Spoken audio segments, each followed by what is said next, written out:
Welcome to the MyBusiness Podcast, where we sit down with local businesses and we talk about who they are, where they come from, and what inspires them to be in business.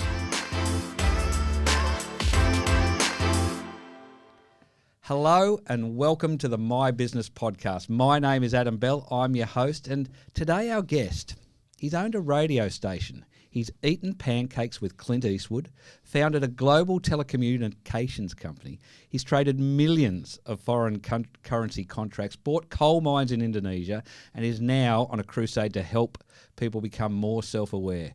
Welcome to the My Business Podcast, the founder and CEO of Natural Ability, Robert Wall. Adam, it's so good to be here. Thank you. Fantastic. Great to have you here, Robert. Now, that's quite the eclectic business journey you've had there, mate. You must have some stories. Let's start with Clint Eastwood and pancakes. Tell me what that's all about. Absolutely. So in my early 20s, I bought a radio station with some uni mates in Carmel, California.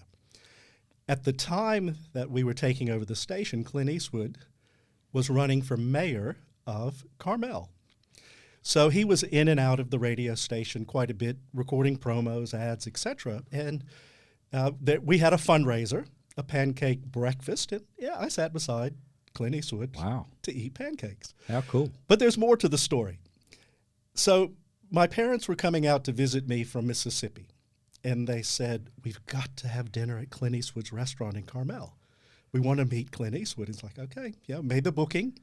We're sitting in the booth, and lo and behold, Clint Eastwood's coming across the room. You're joking. Big guy, probably 6'4", 6'5".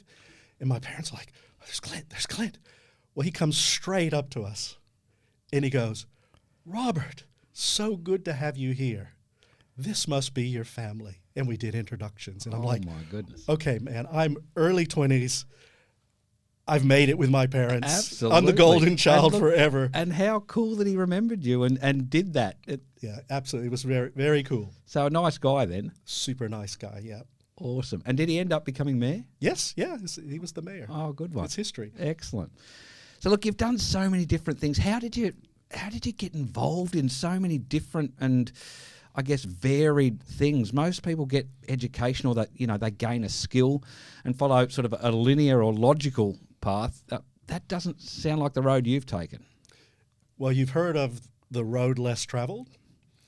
I've taken the road less traveled on razor blades. Over and over, by the looks. It hasn't been easy, but it's come from a philosophy of mine that Napoleon Hill, if you can see it or conceive it and believe it, you can achieve it. And I've got this knack where I see things and I kind of can see them in their completion and what it can. You're seeing the end first. The end, seeing the completion. So I then become driven or obsessed to make it happen. So like I said, it hasn't been easy. The radio station, we bought the number 28 ranked radio station out of 28 radio stations. Okay. In a market about the size of Wollongong. Wow. Okay. It's like a radio station for every 1,000 people. But we figured things out. My partners were much better than I was in what we did. And eventually we became number one in our demographic. From 28 to 1. Not overall, in our demographic. Okay. So. All right. And then the telecommunications business. Again, I had a consulting business, and I was doing some consulting with telecommunications. And a friend of mine, approached me and said, "Well, let's have a go at doing this thing that I learned from America." And we went into prepaid phone cards. Now, this was before prepaid phone cards. They were big in the day. Well, they were big in the day, but not when we started. They didn't exist. Okay. So we built the technology to do this in Australia, and eventually, we had a lot of trial and error in getting the right market, and eventually we, became the pioneers of it, and within a short period of time, several $100 million in sales. Yep, I remember those, scratching the numbers that you needed to use, and fantastic. So then on to foreign currency contracts. Yeah, so I sold the telecommunication business and thought, well, I'm going to invest my money, you might say. And and really got intrigued with foreign currency trading, and ended up finding a couple of traders in the U.S. and Europe, and then built a investment fund, which was the first private foreign currency investment fund in Australia. And again, we went global with that. And I had no idea. In all of these, I had no idea. But the next one's even worse. Mining, buying and selling coal mines in Indonesia, much less in a foreign country where business practices are very challenging. But, assembled a team of people who knew what they were doing, figured it all out, and, eventually made something of it. That's amazing. But the biggest challenge is right now, self-awareness. I've become somewhat obsessed with self-awareness, but it's such a challenging thing because everybody needs it, but they don't know they need it. Look, I've heard a lot about it recently. It's coming up a lot, and it's compared self-awareness versus self-consciousness and how that differs. But look, can you maybe explain to me what your definition of self-awareness is and why it's so important? Absolutely. So self-awareness is the ability to know and understand what makes you the individual you are, including your strengths and weaknesses, your natural personal preferences, your personality, your values, your interest, as well as how you impact others around you. And when a person has a strong sense of self-awareness, they are comfortable and confident in themselves. And what this does, it allows them to have a higher self-esteem, higher self-confidence, and can learn to play towards their strengths and to put themselves in a position to succeed. But really, it's so much more than this. It's the foundation of happiness. And also the foundation of making decisions that are right for you. Our life is a culmination of the decisions we make. And if we're making decisions that are in line with who we are, what our natural preferences and fits are, we're going to tend to be a lot happier. So the ancient Greeks valued self-awareness very highly. In fact, one of their most sacred temples, the Oracle of Delphi, it's the gateway to the gods. And the priests have to go through all of these trials and tribulations and goals to get to the gateway, the final gateway. Above the final gateway, there was a sign, and the sign was, "Know thyself." Self-awareness, understand who you are. And one of my favorite things is that it was an old Buddhist philosopher who said in his teachings, what's the use of gaining an education, learning facts about the world, if you don't know and understand yourself? Love that. So it's really about starting with yourself. But I can tell you, I didn't start out to be a crusader of self-awareness. Like you said, I really didn't put a lot of thought into it. But then I started listening to podcasts and reading books and things, and it's just self-awareness. Everyone's talking about self-awareness, like you said. And, I started thinking about it and like, hey, this is exactly what we do. But we call it the whole person process. And at that point, I then began to look around and like, they're telling us about how important self-awareness is, but there's nowhere out there where you can learn it. And so once this clicked with me, again, it wasn't the start of my journey. It was like, okay, we have got something pretty incredible. We really can help people find their self-awareness. We've got the right tools. I've now got to figure out how to do it. How to get it out there and get people doing it. How to get it out there. Because it's such a challenge. It's not like an itch that needs scratch. No one's walking around, oh, I wish I was more self-aware. No. So it's one of those things that, everybody needs, but very few people. Right. If we were more self-aware, we may need to know that we need self-awareness. Absolutely. That's a good one. So you're the CEO and founder of Natural Ability. So tell me the origins of that. How did that start? And is Natural Ability all about self-awareness?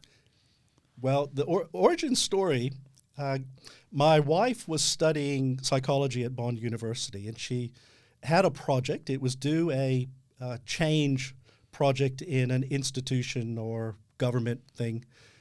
Asked me, do I have any ideas? And at first, I had no ideas, but eventually I said, you know what?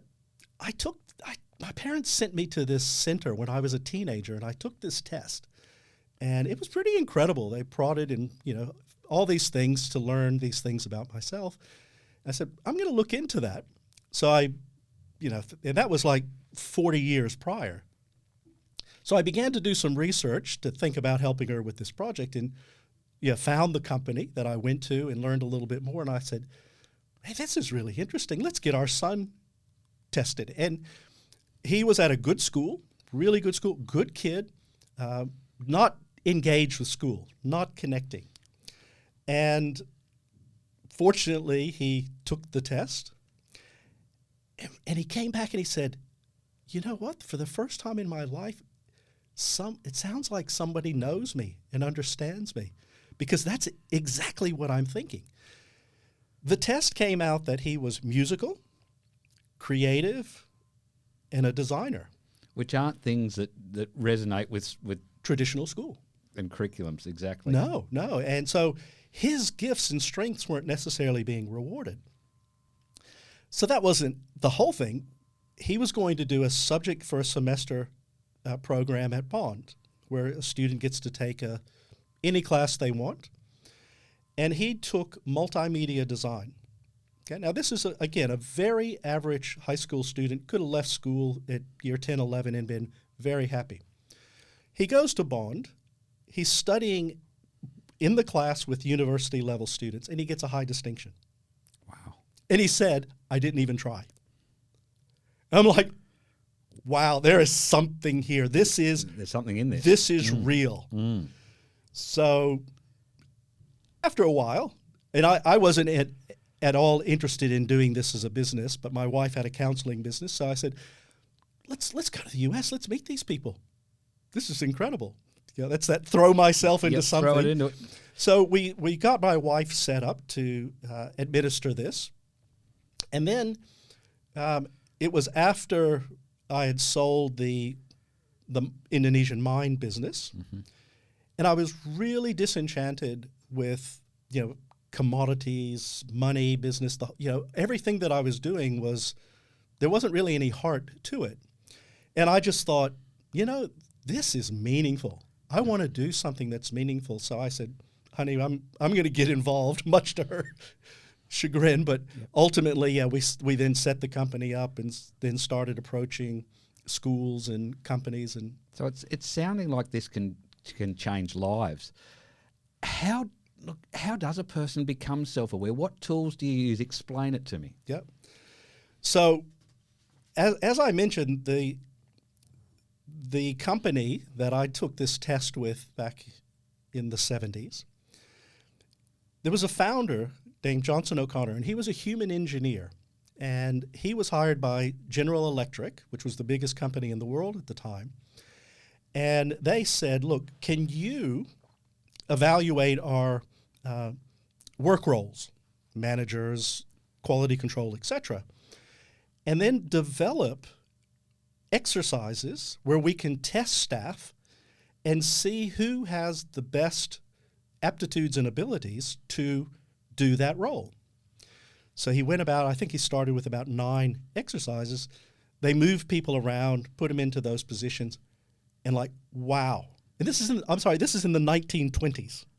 Yeah, when you think about that. The 1920s. So one thing they found, productivity went through the roof. Employee engagement and satisfaction went through the roof.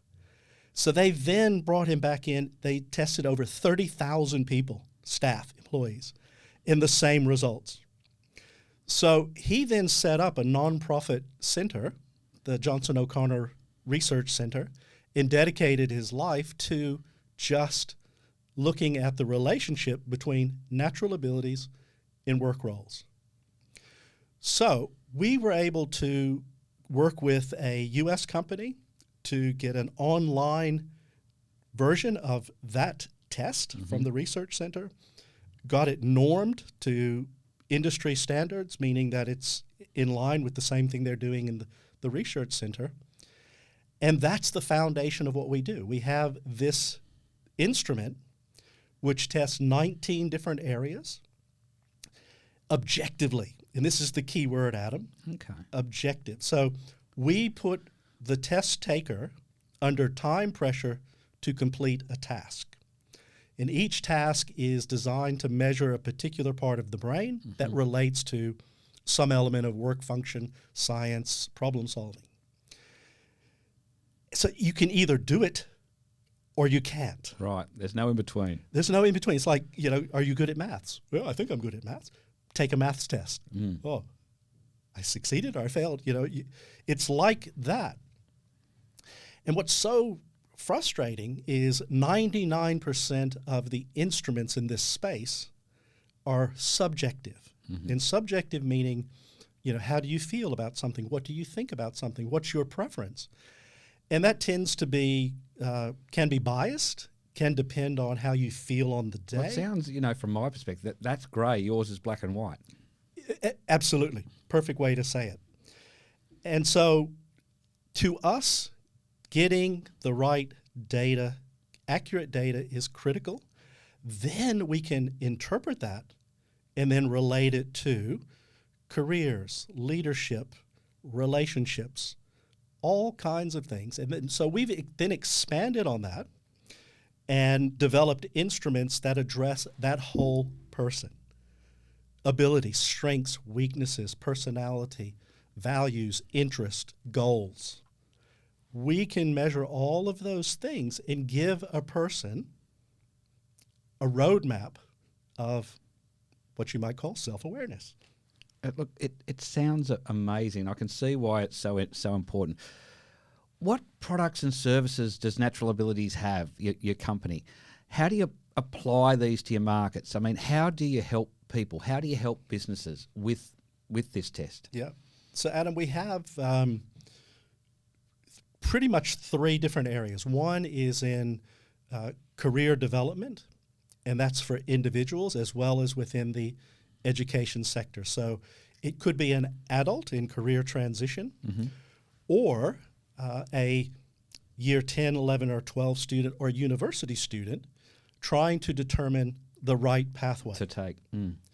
So the school program is incredible in that most of the times we test students in year 10, which prepares them for their subject selection. And then we have a program in year 11, can be done in year 10 as well, but year 11, which then solidifies these, does their values, their interests, their intelligences, their goals, to then provide a personal pathway guide that incorporates all this information and then provides the career counselors in year 12 with information that they can use in their post-school interviews. That matches everything that you've determined through that 2 years. But there's more.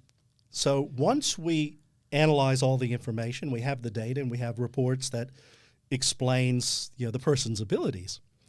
We then cross-reference to match their profile with work roles. We then provide them with a career exploration report.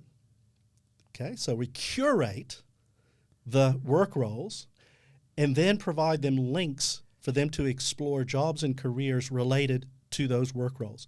So I liken it to, if you remember Where's Wally or Where's Waldo? So you've got this page of chaos, all these characters. Yep. But if you were able to overlay and cover up 90% of that page, you're going to find Wally that much quicker. Absolutely. And that's, in essence, what we're doing. This, a year 10 student thinks they can be a president, a professional athlete, and all of these things. But when you narrow it down and you say, look, now here's where you fit. And there's hundreds, if not thousands of options within that. And they're all good. And when they understand, this is who I am, I'm now excited about those things. Where was this when I was at school? Look, that's so funny you say that, Adam.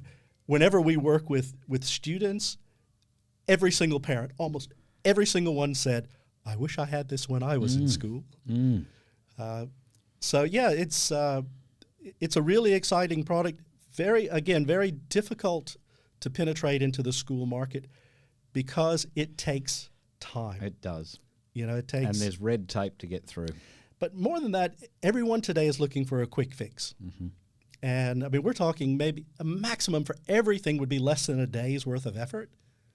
And someone would have so much information to help them move forward. Fantastic. And what about the your programs for businesses and how that maybe affects culture? Yeah, so with business, we have a program called the Self-Aware Leader.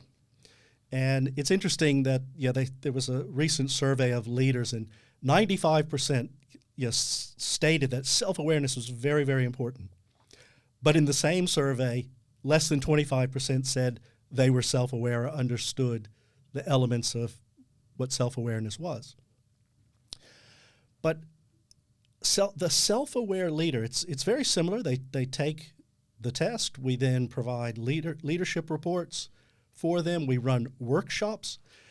And again, I forgot to mention it in the school, but in the leadership as well, what's so interesting is we tend to think that everybody in the world is like us to some degree.